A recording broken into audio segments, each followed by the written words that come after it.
Anota aí a primeira da noite, querido.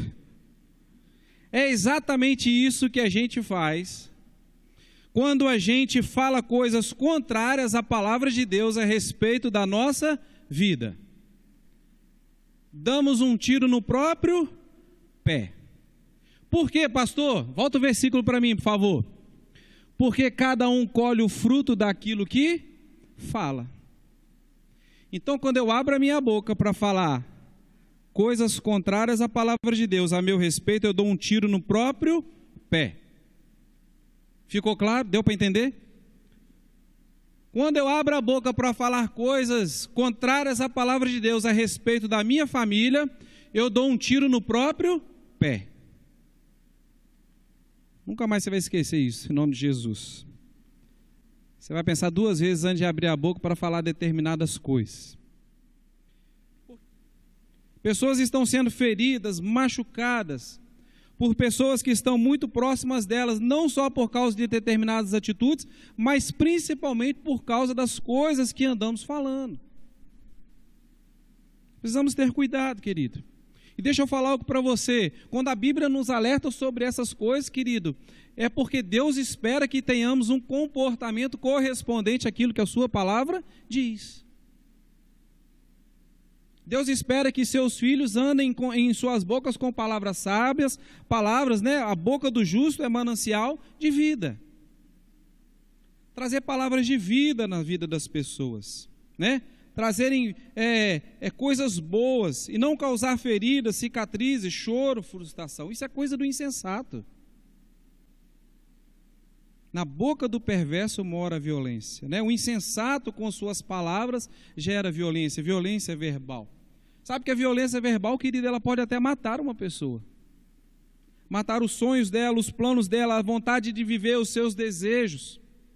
E mais, querido, quando nós agimos com violência, a violência verbal, nós plantamos certamente sementes que vão gerar mais violência. Se você começar a discutir, começar a gritar, querido, do outro lado vai começar a gritar também, sim ou não? Geralmente é isso que acontece. Mas da mesma forma, querido, quando nós agimos com amor e respeito, nós plantamos sementes que vão gerar amor e respeito. Não esqueça que a Bíblia diz que cada um vai colher daquilo que se fala. Precisamos cuidar do nosso casamento, amém? Casamento é bom? Claro que é. Tudo que Deus fez é bom, amém? Nossa, eu não ouvi nenhum amém falando, nenhum casado para falar amém. Deus não projetou um casamento, querido, um lugar para um homem, para uma mulher, para ser um inferno, para ser uma discussão, para ser uma eterna briga. Não, querido. Deus projetou o melhor. Né? Casamento é uma construção diária, ele não vem pronto, é uma obra, né, que nunca acaba. Só acaba quando um dos dois morre. Mas casamento, querido, tem gente que fala assim, casamento é sorte. Fulano tirou a sorte grande. Mentira, querido. Casamento é construção, casamento tem tudo para dar certo, só precisa de trabalho, só precisa de investimento de ambas as partes, amém? Agora, infelizmente, querido, o que a gente vê por aí, quando a gente vai conversar com algumas pessoas, a gente vê um monte de gente mutilada dentro do casamento, por causa da língua principalmente. Querido, domínio próprio, temperança, paciência, você conhece, não conhece o fruto do Espírito? Tudo isso, querido, tem que ser praticado não só dentro da igreja, mas principalmente lá fora.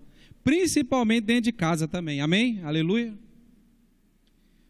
Provérbios 15:1 diz assim, que a resposta branda desvia o furor, mas a palavra dura suscita a ira.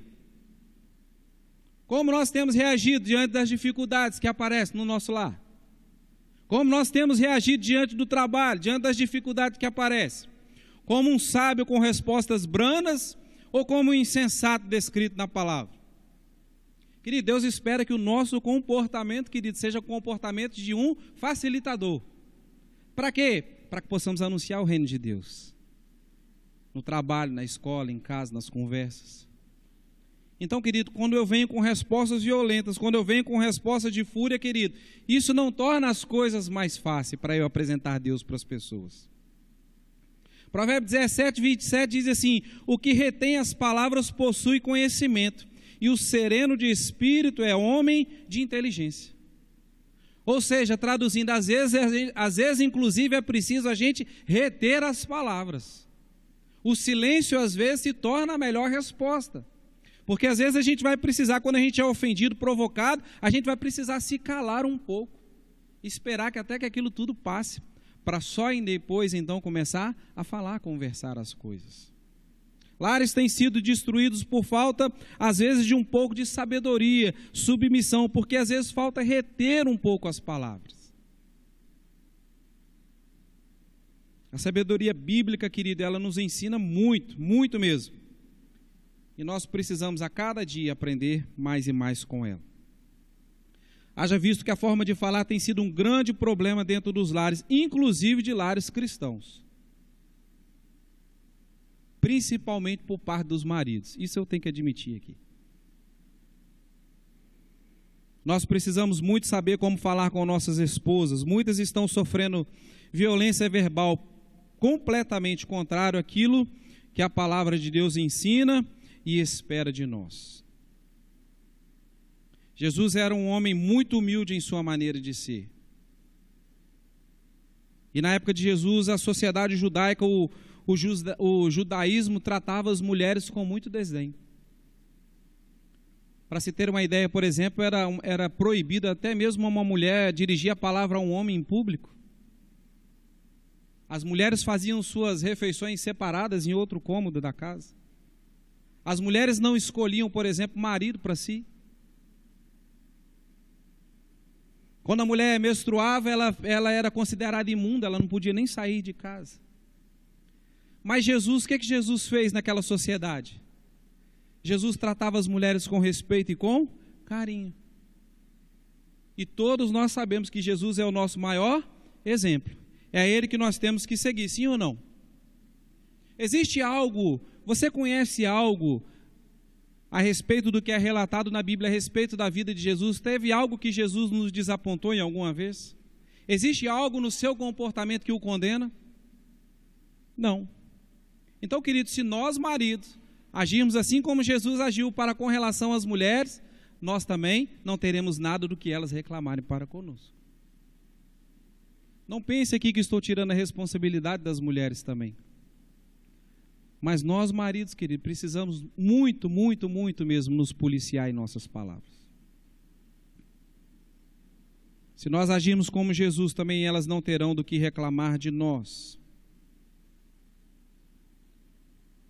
Maridos, sejam sábios com suas palavras, né? Tratem bem suas esposas. Esposas, igualmente, sejam sábias com suas palavras. Tratem bem seus maridos. Você sabia que de 9 em cada 10 maridos, homens casados, eles consideram que a mulher sempre tem razão? O 10º sumiu, desapareceu misteriosamente, ninguém sabe o que aconteceu com ele. Você gostaria, por exemplo, que seu lar fosse um local de paz, de segurança, ou um local cheio de brigas, discórdias e coisas ruins? Então use bem as suas palavras. Problemas, queridos, sempre vão existir, sim ou não? Sim. Né? Sempre temos coisas para resolver dentro de casa, por exemplo, sim ou não? Sim. Mas sempre precisamos usar de sabedoria. É fácil, pastor? Às vezes não, às vezes é difícil. É complicado um cadiquinho. Mas precisamos agir com sabedoria, principalmente com palavras que tragam vida e não mais violência. Pastor, mas quando a minha mulher está com TPM, não dá para discutir com ela, não. Ela fica doida, fica brava, fica nervosa.